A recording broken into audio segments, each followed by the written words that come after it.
Hello, welcome to another episode of Inside the Huddle. Today is Thursday, August 1st. This is episode 23 of the Inside the Huddle podcast. As always, make sure to please like and subscribe. We appreciate all of your support. Back with another episode, a little bit of a different timing episode, kind of midweek, but we're getting it in, and there's football tonight. So football's back. It's Thursday night football. Not exactly the biggest, most household names we'll see at quarterback tonight, but it's still football. It's still on the screen. So even though we'll be watching backups, it fits this August month. Like, you're so hungry for football. Preseason kind of fits in perfectly. It's still football at the end of the day. That's how I view it. So looking forward to that later tonight. But before that, we got a lot to discuss in today's episode. DiMari, before we break it down, how's it going, man? Yeah, I'm doing pretty good. I'm so glad football is back. I mean, it's backups, like you said, but I don't care if it was 7-on-7 youth football. Football is football. So no better feeling waking up knowing there's a game to be played and knowing we're about to start kind of really getting back into the midst of things. Training camp kind of kicked it off for us. Now we get to see some live action, some rookies that we're excited to see, even though tonight we won't, but just further on into the preseason. So I'm just glad that we're finally back. It's been like a long 6 months or whatever the case is. Yeah, definitely. Without a doubt. Long off season, football's back, training camps in full swing, joint practices will start up. So there'll be a lot of content from that. The next month here, August, starts to really get dominated by football. And of course, September, things really kick off for real. It's funny. Before we start, we'll get into DJ Moore contract extension. We'll get into some things with the Bills receivers. We'll also break down the Matthew Judon situation and a couple other things revolving the New England Patriots and their camp right now. But it was funny. I saw this tweet today.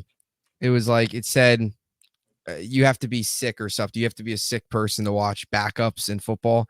And this one dude tweeted back at it with the picture of, I don't know if have you ever seen that picture of Kevin Durant after his I've Achilles? that's the one that's always used for Yep. anything like that. Yep. That's me. That's me, definitely. That's both of us. Football's back. Doesn't matter who's playing. It's on the screen, and that's all that matters. Anyway, let's get into the topics today. We will start with DJ Moore and the Chicago Bears. He won't be playing tonight, but the Bears will be. Bears-Texans at the Hall of Fame game. But this week, DJ Moore reached a contract agreement on a 4-year, $110 million contract extension. It makes history for the Chicago Bears. It is the largest contract extension in Bears history. So they lock up their number one wideout. They lock up Caleb Williams is number one weapon.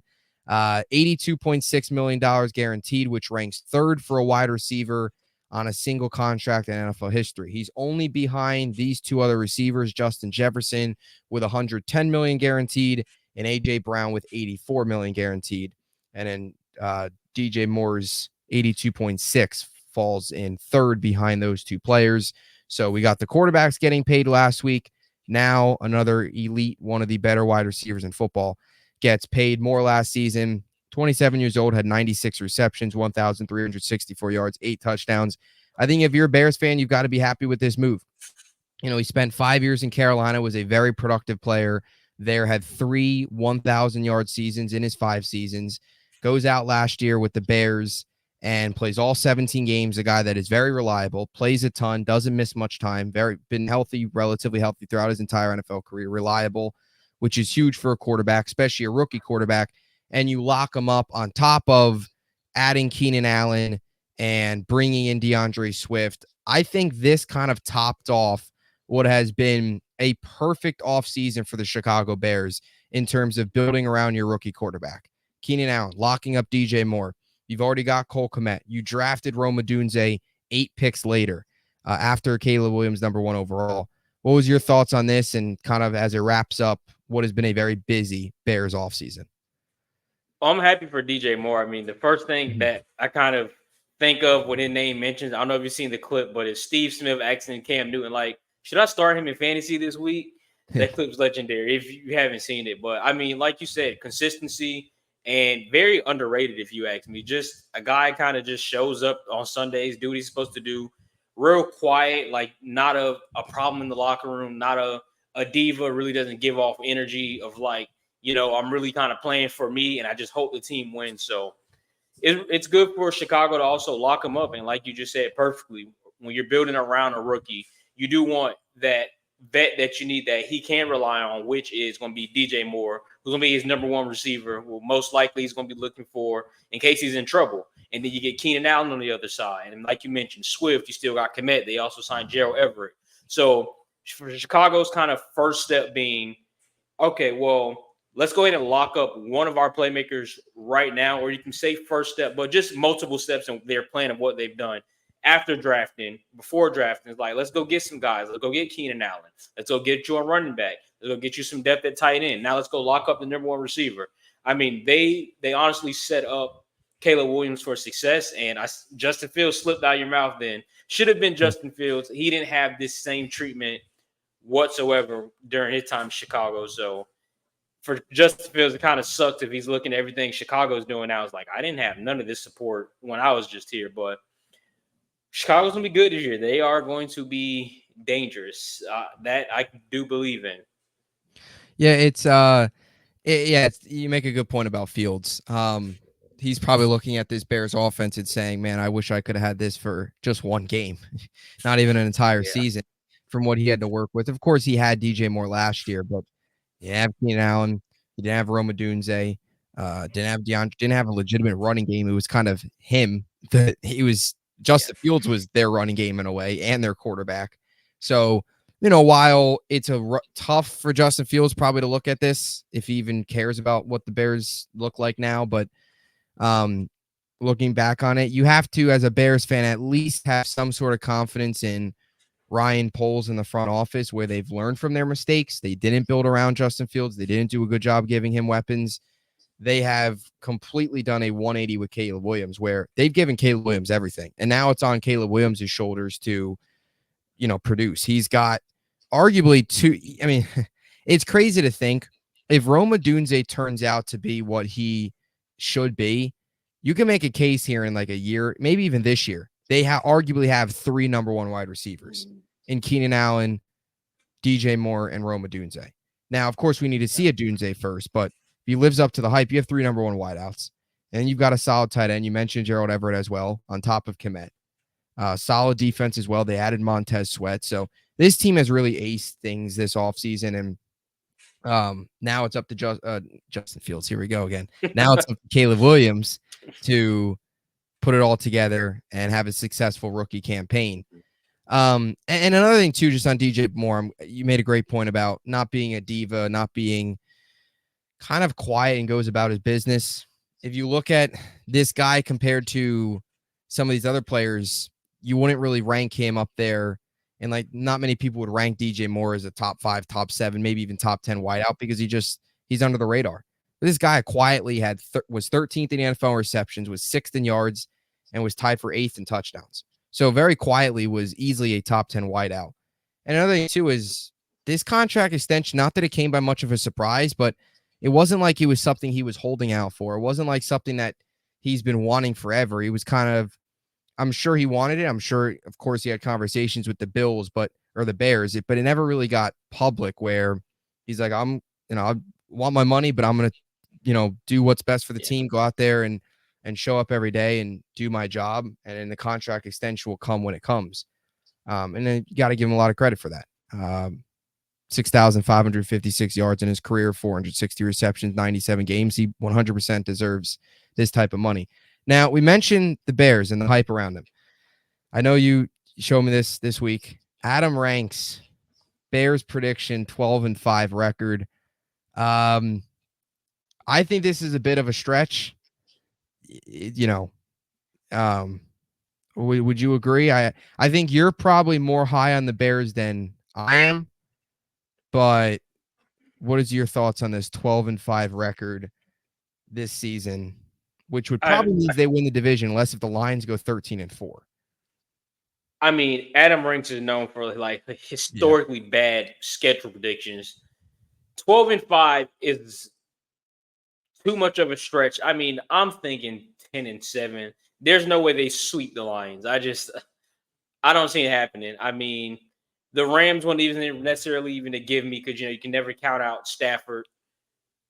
Other than that, I mean, and Jacksonville, that's another thing. You have them losing to Jacksonville, but sweeping the Lions. No, that they might the Colts, like I don't know. This one's bad. I mean, if I really had to go with a schedule prediction, I'm thinking 10-7 is the ceiling, even if you split with Detroit and then you do somehow beat Jacksonville, but you lose to the Colts. I don't know. The schedule is bad. I'm not that high on the Bears, but I don't know. Maybe you know something we don't. Yeah, 12-5 to me is a stretch, especially sweeping the Lions. And like you mentioned, and look, it's the NFL. Anything could happen on a weekly basis, but to have them losing to the Jaguars and then beating the Rams, sweeping the Lions, and even beating the Colts doesn't make sense. Like if they were going to, they would lose to the Colts, I think, before they would lose to Jacksonville. Absolutely. Or even lose to the Rams before they lose to Jacksonville. And look, anything could happen. Here they go. Maybe they do lose to the Jaguars, and maybe the Jaguars get off to a hot start like they did last year, but I don't see it. And I think they'll probably be, let's say, 10-7. I still think, I'm assuming you have Lions, Bears, Packers. I still think the Packers probably finish second. I still think so. Lions are definitely first, and then Vikings are last. It's that 2-3 spot. The 2-3, I know you've heard me kind of say it quite often. If Caleb Williams just kind of steps in and takes care of the ball, doesn't turn the ball over, I can see them finishing in second place. I mean, their weapons are just so much better than, I don't want to say so much better, but I just feel like they are significantly better than the Packers, but also Jordan Love kind of made magic with nothing. I believe that unit will take another step, but just on paper, I like Chicago's weapons a lot better than I like Green Bay's. So I'm leaning Chicago to finish at that 2 spot. They might actually both go 10-7 though. Like, sounds kind of crazy, but it's a possibility. Yeah, it'd be interesting because you would get into tiebreaker scenarios. I mean, it's a real possibility they both go 10-7. They split. Chicago wins in Chicago. Green Bay wins in Green Bay. Although it's hard to see Chicago winning because Green Bay has owned them forever.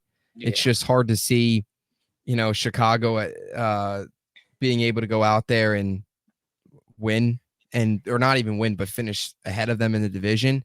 Until they do so, I still think it's probably going to be Green Bay, but I'm interested to see what Adams' ranks predictions are for Green Bay. I mean, I'm assuming he's probably got the Bears finishing in first. And then the Lions, I guess, second. I don't know. There's no way the Lions are. To me, there's no way the Lions are getting swept by the Bears and going, let's say, 10-7 after they won 12 games last year. At least they're probably 11-6. I think they're probably 12. I think the Lions are in great position to be, let's say, 12-5 again. I think. Yeah. And they've only gotten better. So, I mean. Yeah, exactly. You've got 13-4, 14-3. It's possible. It's definitely possible. And also last year's team too was not that they were I don't know how to word this. They were inexperienced when it comes to the playoffs. I mean, Goff had experience, but other than that, like Amon-Ra was inexperienced. Sam Laporta was a rookie. You had a lot of inexperience and a lot of guys that even some of these guys that have been with the Lions for a long time, not trying to joke around, but the Lions haven't had success. So they don't really have much experience with the Lions of winning. Now they know how to handle success. Now they know what it takes, and especially what it takes in the playoffs. Dan Campbell has learned from his mistakes in the playoffs. So, I mean, I don't see how they regress personally. And yeah, they've gotten better. I mean, they should be at least 12-5 probably. I mean, that's the floor, if we're being honest. Yeah. I feel like for the Lions, probably, yeah. The worst you can be is 12-5. Yeah. No, yeah, I tend to agree. When you look at their schedule, they've got an early bye. They play the Rams, Tampa, Arizona, Seattle. They should be 3-1 at least out of those games. And then you've got a stretch of Dallas, Minnesota, Tennessee, Green Bay, Houston. Those are tough. I mean, their schedule. I mean, look, they're 12-5. 12-5, 13-4. I don't see the Bears reaching that personally, but Bears are definitely loaded, and they'll be a lot better than they've been. And you've got to give credit to this front office. There's not many front offices that surround their quarterbacks with this much talent. We've seen failed time and time again, especially the Bears have had their fair share of quarterback problems recently with young guys. So hopefully now the tide is officially turning with Caleb Williams and more talent around him. Now we move on here. Speaking of receivers and things like that, we move on here to Buffalo, where the Bills are also full swing of camp. And Josh Allen, first week without Josh Allen or without Stephon Diggs, out at training camp. Of course, Diggs dealt in the offseason. It looks like Josh Allen and Keon Coleman have a very, very strong connection going. But still, you have questions about the rest of the group, including MVS, Marquez, Valdez, Scantling, who so far has not looked good. Multiple reports have said that Marquez, Valdez, Scantling, according to a CBS article, quote, has faded into the background, which another report from Bills reporters said, quote, appeared to have pretty well faded outside top 5, I believe, or outside the top 5 wideouts. So it looks like this is a guy right now. When you look at this Bills depth chart, right, you have Keon Coleman, Khalil Shakir, Curtis Samuel. Those are probably your top 3. Then you have Claypool, Mac Hollins. Valdez Scantling is somewhere behind, possibly behind Claypool and even Mac Hollins as a 5 or 6 receiver, which is really, really bad for the Super Bowl champion Kansas City. What are your thoughts on the concerning reports for Marquez Valdez Scantling that he's had a bad camp so far? I mean, you called it. I think when they signed him, you called it. He was like, there's a good chance he's probably not going to be on the roster. And I mean, the last, or not the last one, I think 2 episodes ago, we did the cut candidates, and he was pretty high on that list. Now it's looking like it's just about to happen. I mean, I really don't know how you fade out with that kind of receiving group. I mean, Mac Hollins is a guy who walks into the building, walks out on the field barefoot, and doesn't even attempt to really play football. Chase Claypool. I don't know. Is this a worse look for the Bills, or is this a worse look for Marquez Valdez Scantling? It has to be for him. It has to be. Probably. I mean, because for the Bills, everything is always going to be kind of, the door opens, the door shuts. We're going to see people coming in, we're going to see people coming out. It is what it is. But for him to have went from playing with Aaron Rodgers and it went to playing with Patrick Mahomes, and now you get to arguably go play with, you could say, a top 5 quarterback and Josh Allen. Like you've had quite the career of playing with some great quarterbacks, and now you go to this Bills team who only really has one, you could say 2, the 3 solid receivers, like you just said, Samuel, Shakur, and Keon Coleman. So that 4 spot is up to grabs, and you being a Super Bowl champion, you playing with these guys, you ought to think he might have learned something during his time playing with these quarterbacks. Didn't learn anything at all. And now, I mean, we're like, it's kind of crazy to think we're going to see him in the preseason trying to earn a spot. Yeah. No, it really is. You know what else is crazy is it's kind of crazy to think too that this was another guy that was a key piece on the Chiefs Super Bowl team last year. That's just something too I've kind of just thought about here in all of this. Just shows you that the best chance the NFL will ever have, the NFL had to defeat Patrick Mahomes was last year. Marquez Valdez Scantling scored a touchdown in the Super Bowl. The game-winning touchdown was thrown to McCole Harmon. I mean, those were his receivers. Those were his weapons. And they still won a Super Bowl. It's just, I think it makes, like you said, with the quarterbacks, I think it makes what Mahomes did last year and what the Chiefs did that last year that much more impressive. That in this receiving room, that includes Mac Hollins and Chase Claypool, 2 guys that are lucky to be even in the NFL. The fact that they are ahead of MVS in the depth chart right now, based off of training camp performance, is flat out sad, flat out crazy, just ridiculous. And yeah, I mean, I don't know if you can name another receiver that has played with Aaron Rodgers or a level of quarterbacks that Marquez Valdez-Scantling has played with and has not ever really elevated his game to another level where drops are always an issue, not producing consistently. I mean, you just look, it's crazy. You look at his stats, the target to or the reception to target ratio is just crazy. 2022, 42 receptions, 81 targets. It's just ridiculous. The drop, I mean, not all these are drops, but it's just wild. 21 receptions last year, 42 targets. Crazy. I mean, this is a guy that is essentially has like 40 catches and in 40 balls thrown his way that aren't caught, whether they're dropped, deflected, whatever. Just crazy. I mean, in his career, he's had 370 targets and just 186 receptions. And how he still finds himself on an NFL roster is crazy. He's going to be 30 years old. He's entering his 7th season. If he gets cut by Buffalo. Whoa. I'm sorry. Did you just say he's only had 189 receptions in his 7 years of football? He's entering his 7th season, 6 years. 6 years going into 7. You've only had 189 receptions. Yeah. 86, actually. I mean, there's guys that put up 115 in a single year. Yeah, that's kind of what I was just about to kind of say. You got guys that, I mean that's a year and like 4 games in where we got that many receptions. But I mean, we just got done talking about DJ Moore. He's played 6 seasons. Same thing as Marquez Valdez-Scantling. As a matter of fact, never mind. Marquez Valdez-Scantling's older. But either way, that doesn't matter. DJ Moore, 460 receptions in 6 seasons. And I know they're different roles, but just absolutely crazy. And I don't know.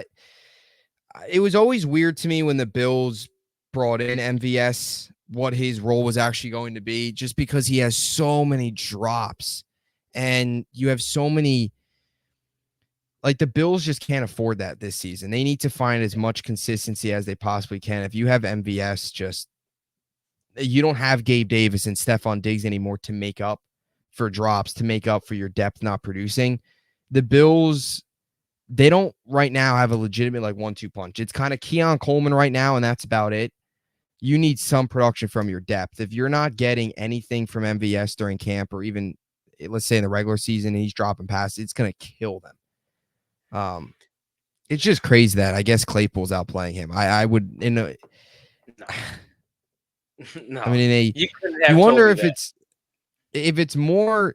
You wonder if it's more MVS playing bad than it is Matt Collins or Claypool outplaying him, or maybe it's one of these other guys like a KJ Hamler, who spent 3 seasons in Denver, didn't play at all last year.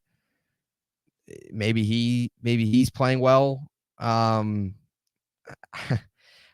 don't really know how to explain it. I mean, just looking at some of these names that the Bills have, Justin Shorter, who they took in the 5th round, Florida, right? Yeah, he went to Florida. Well, was that Penn State and then went to Florida? Justin Shorter. Is he good? Solid scouting report? I mean, solid. Kind of had a lot to prove. Shouldn't be outplaying a 6-year veteran. Not at all. Yeah. Not at all. I don't know MVS. I really can't say. I guess I'm in the same boat as you, where I wish I can be there to just really see what's going on, because there's no way. You have Super Bowl experience. You've played with 2 of the greatest quarterbacks to ever do it. Josh Allen could work his way up there, like when it's all said and done and he retires. So, like, you've had the luxury to play with guys that continue to help elevate your game, and you're getting outplayed by Chase Claypool, who was a tight end for the Dolphins last year, who literally didn't do anything in that offense.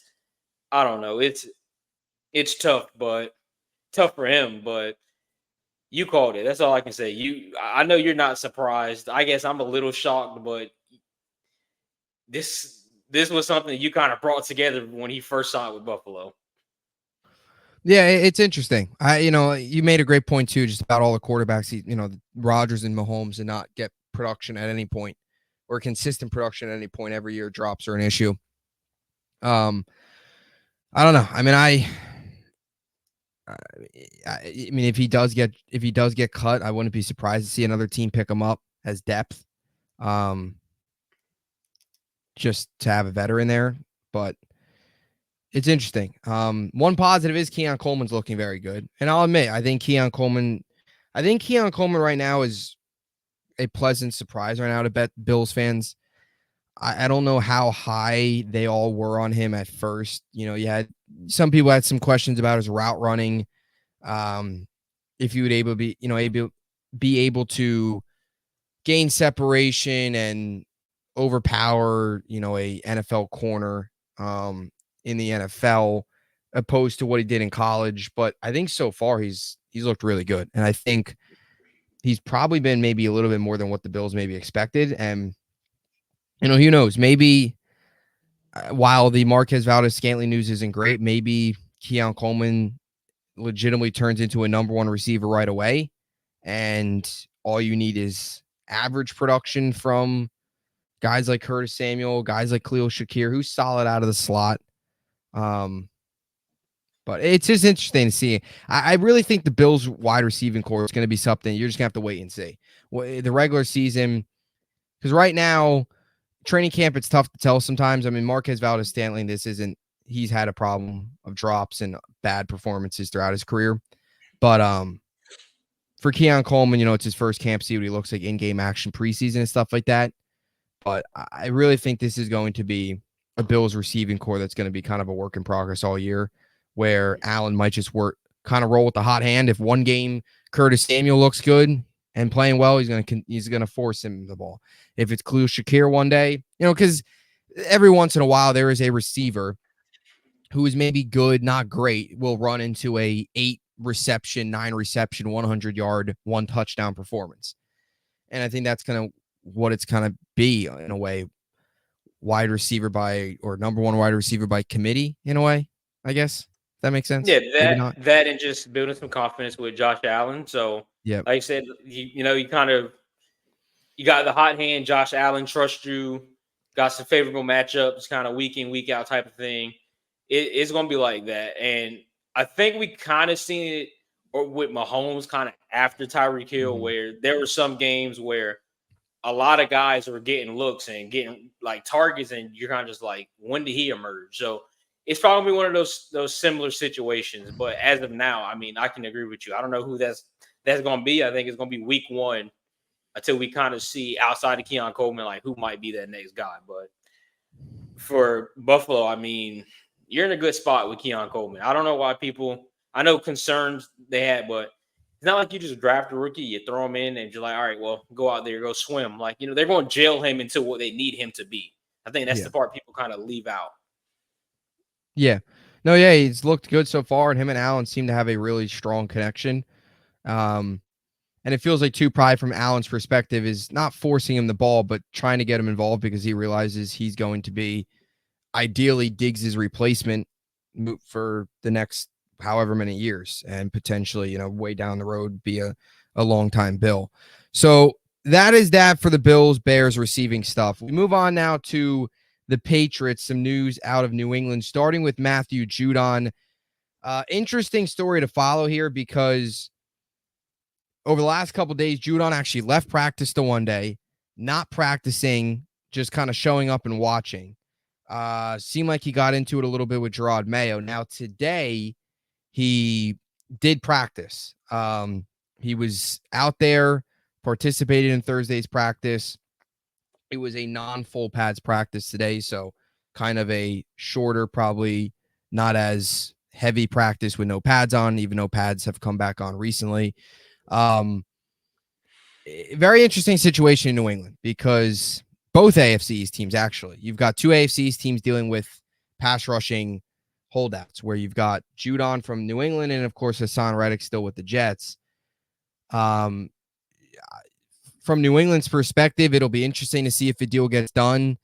I guess at this point, with him back at practice, it seems like maybe he's kind of gone to the point where he's like, I'll practice. It is what it is, but I still want to get paid. I don't know. It's interesting. I was kind of surprised to see him today go out there at practice after literally leaving practice like Alvin Kamara did in the offseason, literally leaving practice the other day to now come back and show up. Either way, look, it would be a huge blow to New England to not have Matthew Judon out there this year. I don't know how good New England's going to be. They probably won't be very good this season. There may be a 4 or 5 win team, maybe 3 wins, maybe less. But they're certainly not going to be anywhere near. I mean, if they're certainly not going to be great with Judon, but they would certainly be terrible, even worse without him. He had 15 and a half sacks in 2022, 12 and a half sacks in 2021. Last season, he played in just 4 games, but had 4 sacks in 4 games. So if he would have played the full season, was probably on his way to another 13, 14, 15 sack year. Not that sacks are the end all be all, but he's one of the elite pass rushers in football. What are your thoughts on this situation? Will it get resolved, and does he get dealt at any point here? I mean, there are some very interesting trade destinations if he does get traded. I mean, first, I should have sent it to you. I'm pretty sure I've seen a clip of him kind of talking about his contract negotiations. And in that clip, he said something amongst the lines of like talking about New England and kind of was like, look, we have the most available cap space. We're not spending no money on anybody. Help me out. So I kind of seen that. I'm just like, it's kind of alarming. It's like, help me out. So what it kind of sounds like to me, and I'm not saying he's not deserving of an extension. He like absolutely is, but that, come on, guys, you can help me out, kind of sounds like I know we're not going to be good, so you might as well just go ahead and pay me because I've earned it. And usually it kind of depends. Sometimes I'm more leaning towards pay the player and put the team on the back burner. And then other times I am completely opposite.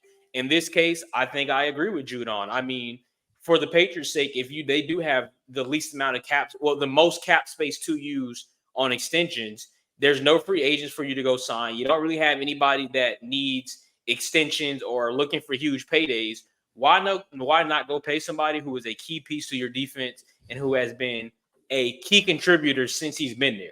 So I don't see nothing wrong with Judon kind of saying, y'all help me out. Like, y'all pay me. I do what y'all need me to do. I'm here. I'm producing. Just give me the money. We're not spending on anybody. So I honestly don't see him being dealt. I mean, he's back at practice. But then again, we kind of see that often where players do practice and then they end up being dealt. But like you just said, New England, they aren't going to be amazing without him, best defense in the league, but it's a huge blow without him. So I think they're going to go and extend him, especially if they don't have money to spend on anybody else. Yeah, you make a great point. I didn't even really think of that about all their cap space that they have. It really is wild. I mean, the Niners have the most with $52 million, which is kind of weird. But they're not using it on. But can't pay IU. That's interesting. So that's interesting. Very interesting. And then you've got the Patriots who are at $43 million. And you've got the Lions, $42 million, who have already paid their guys. They paid Amon-Ra, and they paid Penei Sewell, of course. Commanders, Cardinals, Raiders, Browns, Jaguars, Colts. That rounds out, I believe, the top 10, or maybe I went more than 10. Either way, that's around your top 10, top 12. So, yeah, it doesn't make any sense why the Patriots shouldn't draft or shouldn't extend Judon. I mean, I understand he's going to be 32 when week 1 starts, and he's getting up there in age. He's coming off a torn bicep, but I don't foresee him just falling off at this point in his career. I mean, this was a guy that if he played the entirety of the season last year, he had 4 sacks in 4 games. I'm not saying he would have had 17 sacks in 17 games, but let's say he played 17 games. He probably has 13, 14 sacks, which would have been his 3rd double-digit sack season in a row with New England. I mean, this is a guy that is really just his 5 years in Baltimore were very good. Don't get me wrong, but he's taken off in New England. He never had a double-digit sack season in Baltimore. So in a way, you can actually say Judon, with his role in New England, has actually gotten better with age since he was there in 2021. So you got to extend him. And let's be honest here for the Patriots. Okay, maybe some other teams you can understand. I mean, really, that's not even a really great point because you really don't understand why Ayuk's not being extended with the Niners, because it's not like my thing is it's not who do the Patriots have to extend? Like you said, like who do they have to pay? What are they going to do? Wait so they can give Drake May a big contract, who's getting outplayed by Joe Milton right now. That's what we're gonna do. There's no one this to the point the Patriots roster is so bad. I can't even probably name you 6 players that plays for them right now. So that's how I like 6 key players. So that's how I know they don't have anybody that absolutely needs extensions. And you just said it. What are you gonna do? Like wait and just continue to collect all the money, put in a little piggy bank, and then when Drake May's time to get paid, you go pay him? Like no, the cap continues to rise every single year. So go pay your pass rusher because if I don't know. If I'm Judon also where I kind of know my value where I'm just like, either you can pay me or I'm going to request a trade and I'm going to request a trade to a contender that probably will either pay me what I want or they're going to pay me less and I'm actually going to go win something. So, I mean, I feel like he got the leverage in this case, but yeah, for New England, who are you paying at this current moment? No, nobody. I mean, this roster is so young. Most of it's young. Look at the offense. Okay, they extended Stevenson. Rahamjir Stevenson, they already extended him, so you don't have to worry about him. Kendrick Bourne, you're not extending.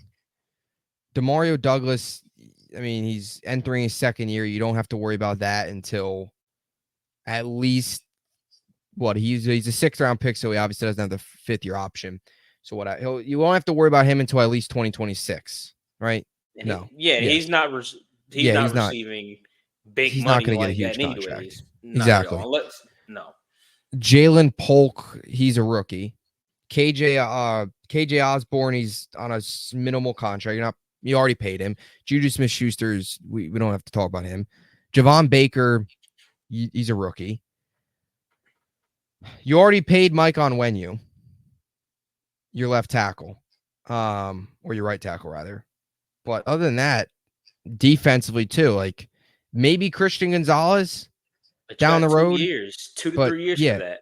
Yeah, and they've got his 5th-year option, so technically you could wait all the way up until 2020, 8 or around then. I mean, there's nobody that you desperately need to pay. It's not like they need to make a choice either. It's not like, oh, we either pay Matthew Judon right now or we pay, let's say Jalen Polk was entering year 4 and he's been great in his first 3 years.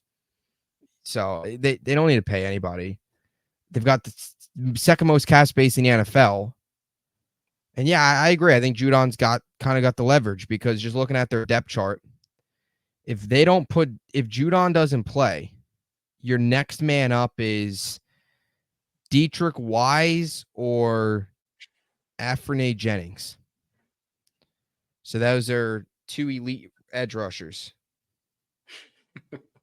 Maybe they'll pay Jennings. I think they need to pay Judon. Yeah. Jennings has had 3 sacks in 45 games. Judon had 4 in 4 games. Interesting.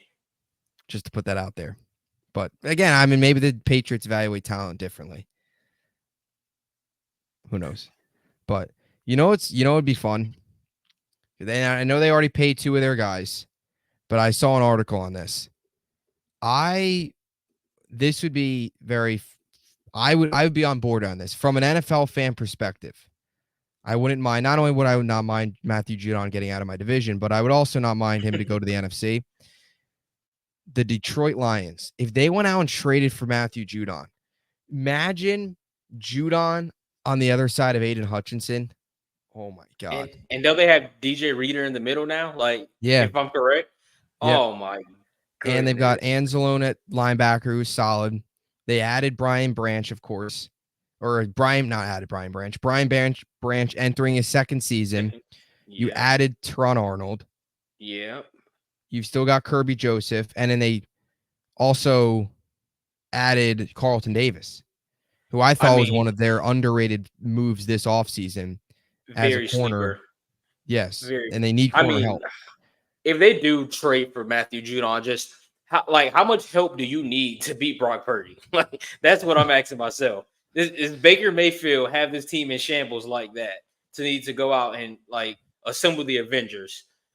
I don't know. I mean, don't send him to the NFC. Keep him in the AFC somewhere. Send him to Cincinnati. I don't know.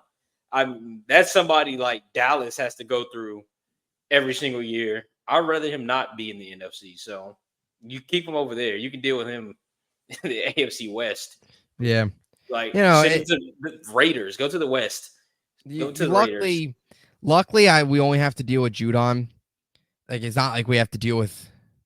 We don't have to deal with anybody on their offense. It's just Judon. You know, it's not like when we play the Patriots, I'm not going to be scared of Jacoby Brissett. Like, they should extend Brissett in my eyes. I mean, he is reliable. You know, reliable backup. He is reliable. These must be better than Drake May because Drake May is getting outplayed by Joe Milton right now. I will admit, Joe Milton, from a lot of reports, Milton's playing really well. May's off to a little bit of a slow start. I will say this. Milton was a very intriguing draft prospect. I thought I was very interested to see if the Jets would maybe go out and add him. They didn't. Of course, they went with Jordan Travis, which perfectly fine with. Really like him as well as your day 3 developmental pick. But Joe Milton, 3 years at Michigan, didn't do a whole lot. Went to Tennessee, was productive. Last season was his best year, 20 touchdowns, 5 picks. Right now might be outplaying the 3rd overall pick. That's what it seems like. And I don't know, do you think it's concern for Drake May too early? It's only August 1st. What are your thoughts on some of these reports?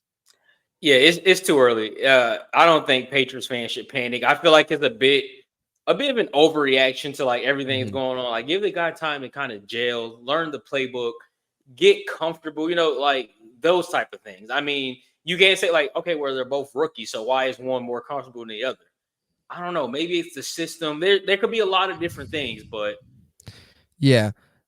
I also think too, Milton's playing with significantly less pressure, probably. I mean, he's probably just going out there and slinging it without really much thought. He knows he's not going to start. He knows if Brissett's he's the 3rd string quarterback either way. He probably won't see the field this year. He may never start for the Patriots. He's kind of I view Joe Milton as, and I actually like the way the Patriots did it. I view Joe Milton as kind of the last option.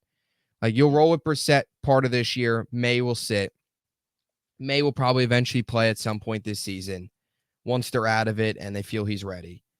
And then next year, you'll probably go with May. Let's say you see no real progress and maybe Milton does well in practice, looks good in the preseason games he plays. Then you try him. He's like your last resort if Drake May doesn't work out. Now, if Drake May doesn't work out, they probably will go and draft a 1st-round pick anyway. They're probably not going to go hand the keys then to a 6th-round pick in Joe Milton and say, hey, replace Drake May and be our guy. But I don't know. I guess Patriots fans are probably just having flashbacks to like Mac Jones right now. Oh no, we got another Mac Jones on our hands. I'm loving this post Brady era. It's just been just nothing but failure, and I'm here for it. I'm absolutely mid at best. Mac Jones was mid at best. You had 1 year of Cam Newton being mid. You're going to get Jacoby Brissett, who's mid. I mean, bring it on. And they won't extend their best player. I'm all here for it. I mean, don't sign him. Like I said, go ahead and trade him. Trade him somewhere in the AFC. Go to the North. Go to the Bengals or somebody. Trade him to the West. Keep him out of the NFC. You lose your best pass rusher. Like, you definitely got nothing to play for. And now you're just the Denver Broncos. Yeah, trade him to the Jets. Let us have 2 pass rushing issues. Let us have 2 guys holding out. 2 guys holding out. And then you got to do like a sack competition. Like, all right, look, I need you guys. We're going to play at least to the bye week. Whoever has the most sacks, you get the extension. The other one, well, just get with your realtor and find a new place to play next year. We'll see. We would see another broken jaw situation. Judon would punch Hassan Reddick, or Reddick would punch Judon in the jaw to make him miss time. Just like Geno Smith got punched in the jaw. By any means. Whatever it takes. Whatever it takes. You know, now that we're on the topic of the what's it called? Broncos. You hear the report this week. Zach Wilson. Last week we talked about it. Everybody was getting 1st-team reps. This week at practice, Zach Wilson got skipped in a quarterback rotation. So Stidham and Nix got 1st-team reps, and Zach Wilson did not. Here it is. Denver Broncos Woo. coach Sean Payton would not say he had trimmed the starting quarterback competition down to 2, but he did skip Zach Wilson's turn in the rotation Tuesday. After Jarrett Stidham practiced with the starters Saturday and rookie Bo Nix did so Monday, Wilson was next in line to get the majority of the work with the starters in the rotation that Payton has used throughout the offseason program and as well in the first week of camp. Wilson, however, was with the third team offense Tuesday. Instead, Stidham spent the day with the starters as Nix worked with the second team offense. Payton said, look, we've got a plan.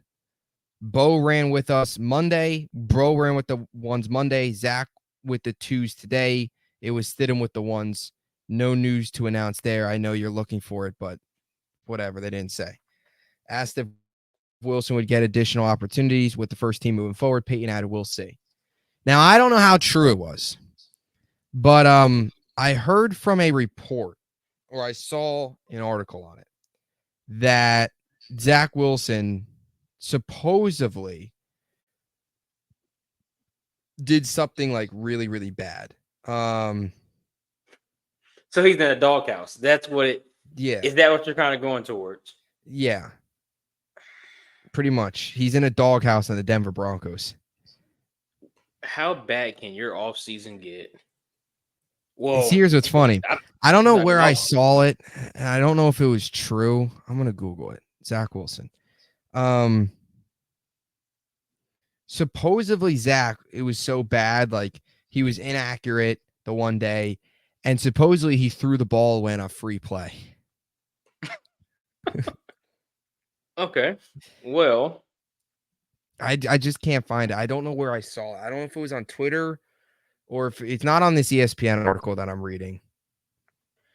Well, I don't know if I should trust this site because, I mean, it's called thejetpress.com. So there might be a little bit of bias in this one, but apparently Zach Wilson is Wilson has been given the opportunity to compete for the starting job in easily the worst quarterback room in the NFL. That's the biggest, dude. That's the biggest thing. That's the worst part of this. It's not like he's in a quarterback room with, let's say, I don't know. Who are two, like, even if it was like the Raiders, right? Aiden O'Connell and Gardner Minshew. That's not a good quarterback room, but it's not Stidham and a rookie. You know, Minshew can hold his own. O'Connell is probably a bit below average. He doesn't stink. I'd probably take Aiden O'Connell over Jarrett Stidham. And I definitely take Minshew over Stidham. But this is the Broncos. Like, and it's a team that's not even trying to win. At least the Raiders are, they're going to try and be competitive this year. They're not going to be, I don't think they'll win, not going to probably make the playoffs, but they might be a 7-8 win team. They'll be somewhat competitive, That's what makes this situation so embarrassing for him, is he's on a team that has those in a quarterback room like that, and he's the third guy. It doesn't get much easier for Zach Wilson to stick out. It doesn't, and he's not even. He can't this will be the best opportunity he will ever have to win a starting job, I think. And what I kind of find embarrassing, I mean, they didn't bring him in to be the starter, obviously, but you kind of get brought in so Bo Nix can at least learn a little something from you. Where I guess Sean Payton, and this is just this could be me just rambling and just guessing, but I'm kind of thinking the Broncos and Sean Payton bring Zach Wilson in, knowing they're going to draft a quarterback, and it's like, all right, hey, look, at least with this rookie quarterback, we're going to have you learn from somebody who learned from Aaron Rodgers. You're not going to be the starter. We just need you to come in and just teach the young guys the ropes. And I mean, they're not trusting Jarrett Stidham to do that, but just teach the young guys the ropes. Basically, teach them what you learned from Aaron Rodgers. And then here, what I'm reading here says Wilson's inconsistency has held him back. And that is the reason why he is not no longer supposed to be in the competition for a starter. So just to back up your case, that is so embarrassing where you are in the worst quarterbacking room where this is your best chance to ever start ever again, unless the whole quarterback room is mauled by bears on a hiking trip or something. That is your only chance you're ever going to start. and you completely blow it. That's bad. Yeah. Yeah. No, 100%. 100%. And he's also got no pressure on himself. He's with the Denver Broncos. He's got no pressure. He's got nothing. He's competing with Bo Nix and Jarrett Stidham. They've got to be the least talked about team right now in the NFL. I mean, we're talking about them. That's it. And also too, just off air, how we were talking about the Broncos have been their quarterback room has been shuffled like crazy since Peyton Manning completely left. So now, yeah, definitely, you are in a room where they are still looking since 2015 was that Manning's last. I could be wrong. I know it was a long time ago. Yes, it was. Yeah, he played 1 year after the Super Bowl. No, he was done after the Super Bowl. He retired, and I think they tried Simeon the next year, and then they had Osweiler, and then because he retired after that Super Bowl. Let me confirm that. The last 8 or 9 years, they're looking for a quarterback, and it's been shuffling and shuffling and shuffling. You think Russell Wilson's the answer, doesn't work out. So you have the opportunity to come into this quarterback room where literally everyone is unproven. You are the most proven of the group, and you're the third string quarterback. You're about to be playing in preseason, getting preseason reps to fight for a spot on the roster after just playing behind Aaron Rodgers for a year. That's unbelievable. Bad look. No doubt about that. Wow.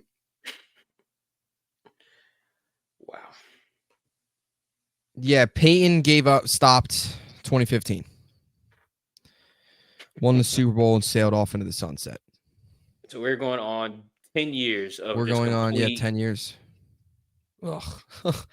Oh God, Zach, man. I don't know what to. He's shot. He's done. He's done. He stinks. Yeah. He will never be good. It seems like a nice guy and everything. He's shot. I mean, if he can't even stand out the littlest bit next to Jarrett Stidham, like forget Bo Nix, right? He's a draft pick. Maybe he is playing well. You got to give him a chance. But Jarrett Stidham, you can't even stick out against him. Jarrett Stidham. Jarrett Stidham. Jarrett Stidham. I mean, I guess he's I don't know. I guess he's looking good. It's gonna be a very interesting year in Broncos country. Let's see. Just out of curiosity, I'm just looking up some Jarrett Stidham stuff now. If I'm correct, this is like his third team. Like I know he's kind of been. Yeah, well, he was with the Patriots. He got drafted by New England. He went to the Patriots, Raiders, Broncos.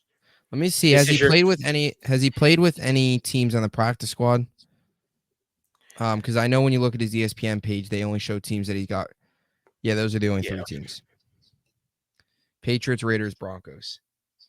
Zach, you are getting outplayed by a quarterback on his third team in 4 years. Third team in 5 years. Sorry. Third team in 5 years.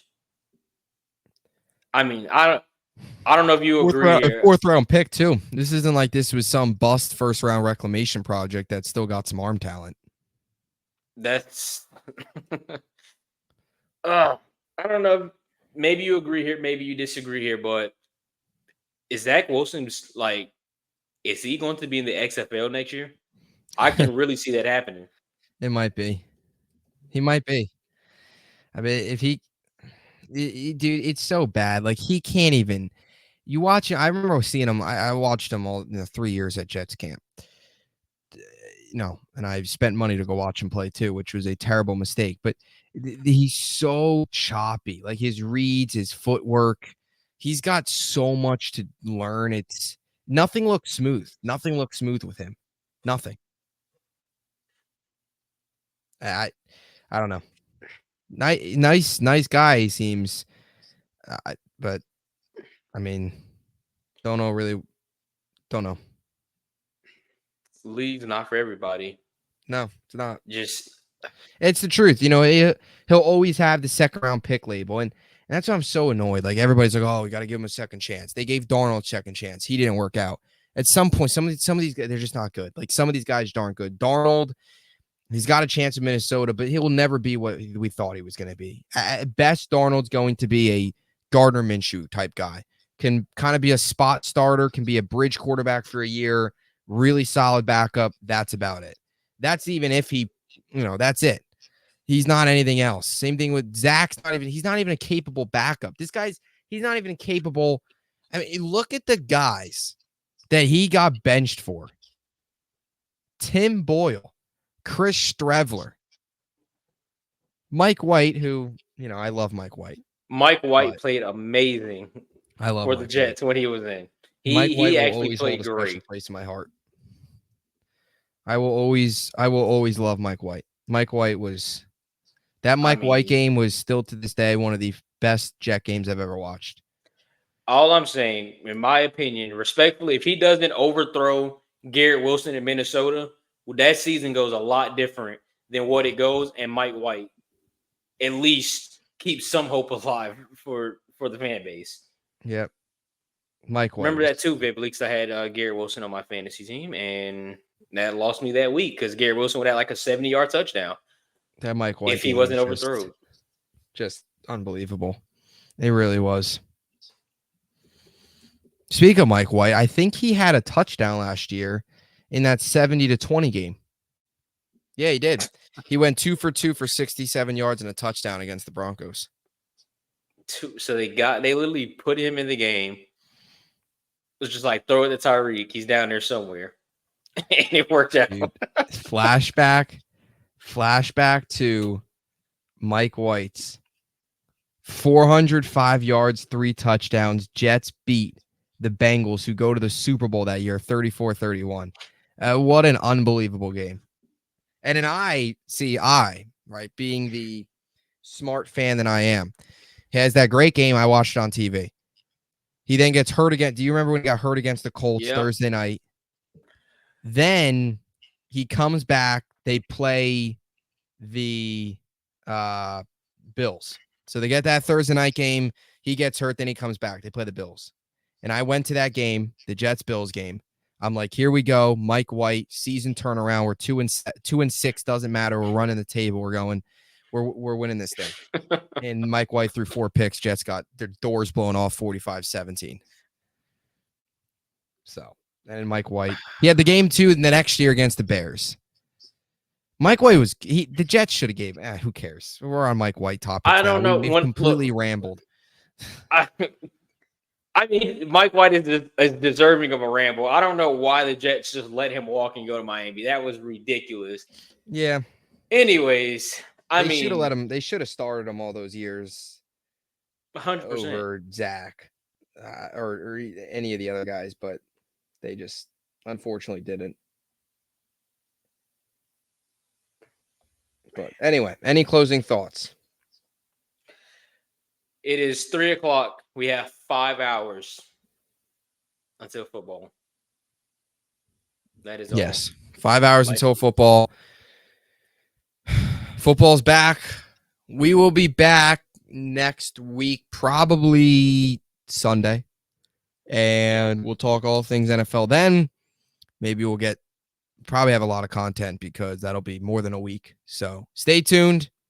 Make sure to play like and subscribe, and we'll see you next time. If you're ever feeling down about yourself, just know that you're probably higher on the Broncos quarterback totem pole than Zach Wilson. So I heard today, open practice, they were actually having fans work with the third team. I mean, that's how. I mean, one fan 10 beers deep supposedly threw a no-look pass on a slant route to Josh Reynolds. They gave Zach the same play he overthrew. Those are the live reports from Broncos training camp. I mean, overthrowing bubble routes and slants is a lot more talent than we think. That's just me, though. So, it's hard to do. It's really hard to do. Anyway, don't be Zach Wilson. We'll be back next week, and thanks for watching.